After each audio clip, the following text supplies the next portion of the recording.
हाँ, नमस्कार। देखो, विनोद राम का जो केस है, ठीक है? उसमें बहुत ही इंटरेस्टिंग मैटर हमें पता चला है, ठीक है? इसमें एक ऑर्डर, तो मैं सोचा पब्लिक को इसका अपडेट पता रहना चाहिए, ठीक है? जो हरीगढ़ गेट का केस है, ये आपको सबको पता है कि जो विनोद राम ने कंप्लेन किया था असॉल्ट केस में, उसमें एफआईआर रजिस्टर हुआ है, ठीक है? तो पुलिस ने क्लोज़र रिपोर्ट फाइल किया था, लेकिन क्लोज़र रिपोर्ट फाइल करने के बाद सुप्रीम कोर्ट बोला नहीं, क्लोज़र रिपोर्ट फाइल नहीं कर सकता, चाहे वो आईएएस ऑफिसर क्यों ना हो, केस चलेगा। अभी क्या हुआ, जो जीआर नंबर 253 ऑफ 2021, इसमें जो आयु है वो है इंस्पेक्टर विशाल राम। इसने क्या किया, एक एप्लीकेशन सबमिट किया सीजीएम कोर्ट के सामने कि सर, जो कंप्लेनेंट है विनोद राम, इसने एक वॉइस सैंपल सबमिट करा है और ये वॉइस सैंपल में ये बोल रहा है कि इसमें प्रभाकर है जो तहसीलदार, इसने जो उसका वाइफ को और विनोद राम को और विनोद राम का वाइफ जिसका नाम शांति है, ठीक है, दोनों को ये बोल रहा है कि तुम लोग केस विड्रॉ कर लो, कॉम्प्रोमाइज़ कर लो करके, ठीक है। तो ये जो पेन ड्राइव है, इसका जो वॉइस सैंपल है हमें रिकॉर्ड करना पड़ेगा विनोद राम का और ये प्रभाकर तहसीलदार का और उसका वाइफ का, और ये प्रूव करने के लिए कि ये इसका वॉइस सही है, ठीक है।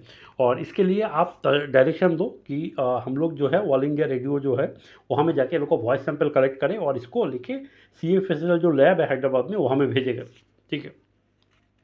और उसके बाद ये बोला है कि हम लोग जो ऑल इंडिया रेडियो में है कलेक्ट करें ताकि प्रभाकर जो है ये कॉपरेट करे, ये आके अपना वॉइस सैंपल दे वॉलंटरीली, ठीक है। और आईओ ने ये भी बोला कि हमें 1 महीना का टाइम दिया जाए ताकि ये जो सैंपल है इसको भेजा जाए सीएफएसएल में, उसका रिपोर्ट वगैरह आएगा तो रिपोर्ट वगैरह सबमिट होगा, ठीक है।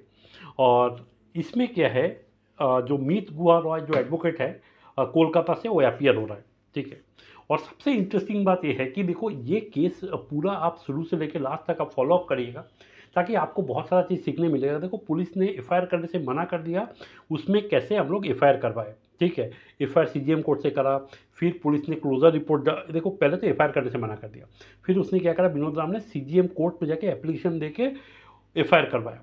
एफआईआर करवाने के बाद आईओ क्या करा, जो क्लोजर रिपोर्ट डाल दिया, आईएएस ऑफिसर का केस में जाना नहीं चाहता है पुलिस कभी, तो क्लोजर रिपोर्ट डाल दिया। वो क्लोजर रिपोर्ट को चैलेंज करके सुप्रीम कोर्ट से केस को ओपन करवा दिया। अभी ट्रायल चल रहा है। अभी क्या है, जो वॉइस सैंपल जो बोला है, जितना भी वो लोग को प्रूफ वगैरह है, जो बोला है कि उठा लो, कॉम्प्रोमाइज़, क्योंकि अंडमान में है दलाल भरा हुआ, ठीक है।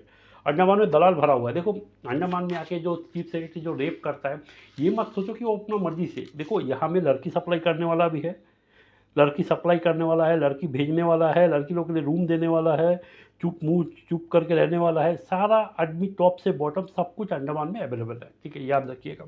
तो यहाँ में तहसीलदार प्रभाकर को क्या जरूरत है जाकर हमें कॉम्प्रोमाइज़ करने का, जो भी है चलो, आईएएस ऑफिसर का नीचे था, ठीक है, आईएएस ऑफिसर का अंडर में काम करता था, तो वो प्रेशर किया होगा, ठीक है, वो हिसाब में किया कि क्या किया, लेकिन वो करना नहीं चाहता। देखो, उसको बोलना चाहिए कि सर, आप जो बोलो इलीगल है, मैं करना नहीं चाहता हूँ, लेकिन करा है। तो अभी क्या है, देखो वो कैसे फंसा है, ठीक है। अभी ये पचड़े में उसको फंसा है करके, ये कितना गोल गोल उसको घूमना पड़ रहा है। वॉइस सैंपल देगा, वो सीएफएसएल लैब से रिपोर्ट आएगा, फिर उसको कोर्ट में जाके बोलना पड़ेगा, ठीक है। उसको एज ए विटनेस बनाए, पुलिस विटनेस भी बनाना पड़ेगा उसको, ठीक है। तो ये सारा सिस्टम अभी चल रहा है और देखो ये केस में आगे क्या होता है मैं बताऊंगा। देखो, ये केस में सबसे इंटरेस्टिंग बात यह है कि अंडमान का कोई भी वकील का इन्वॉल्वमेंट नहीं है, ठीक है। यहाँ में मीत गुहारा जो वकील है, ये कोलकाता से वीडियो कॉन्फ्रेंसिंग में अपियर हो रहे हैं। तो अंडमान निकोबार का पब्लिक का याद रखिएगा, आजकल आपका पास ऑप्शन है कि मेनलैंड से भी कोई भी वकील, या आप खुद भी, चाहे आप कंबल में हो, कार निकोबार में हो, तेरस साहब में हो, आप कोर्ट पर आके आपको हाजिरी लगाने का जरूरत नहीं, आप वीडियो कॉन्फ्रेंसिंग के जरिए भी कोर्ट में आप अपियर हो सकते हो, ठीक है। रहा बात, आपका वकील अच्छा होना चाहिए, उसके लिए एप्लीकेशन देना। देखो, अगर वीडियो कॉन्फ्रेंसिंग करवाना है, आपका मेलैंड से वकील खड़ा करके भी केस लड़वाना है, तो आपको क्या होगा, कोर्ट में जाके एप्लीकेशन देना पड़ेगा कि सर देखो, मेरा ये मैटर है, मेरा वकील वो वीडियो कॉन्फ्रेंसिंग में मेलैंड से अपियर होना चाहता है, तो आप इस पर परमिशन दे दो। जज परमिशन दे देगा। अगर बाई चांस ना दे, सोचो लोअर कोर्ट नहीं दे, तो आप हाई कोर्ट जा सकते हो, सुप्रीम कोर्ट जा सकते हो। और रहा बात, तीसरा बात, देखो high court, supreme court, lower court में सारा पैसा बिल्कुल खर्चा नहीं होता। अंडमान का वकील लोग सारा यूनियनबाजी बना के आपसे पैसा लूट रहा है, ये भी याद रखिएगा। देखो, जैसा सीजीएम कोर्ट, जेएम कोर्ट और सेशन कोर्ट में, ठीक है, केस लड़ने के लिए 5 से 10 हज़ार रुपये खर्चा होता है, कोई भी पिटीशन वगैरह डालने के लिए 5 हज़ार रुपये मैक्सिमम, ठीक है, एक पिटीशन डाल के उसका हियरिंग करवाने के लिए कंप्लीटली। हाई कोर्ट में आपको 20-25 हज़ार रुपये खर्चा होता है, सुप्रीम कोर्ट में आपको 60 से 1 लाख रुपये, 1.5 लाख रुपये खर्चा होता है। तो ये आपका फीस है, याद रखिएगा, आपके लिए फायदेमंद है। अगर कोई वकील इससे ज़्यादा पैसा मांगता है तो याद रखिएगा, आपको बेवकूफ़ बना रहा है। धन्यवाद।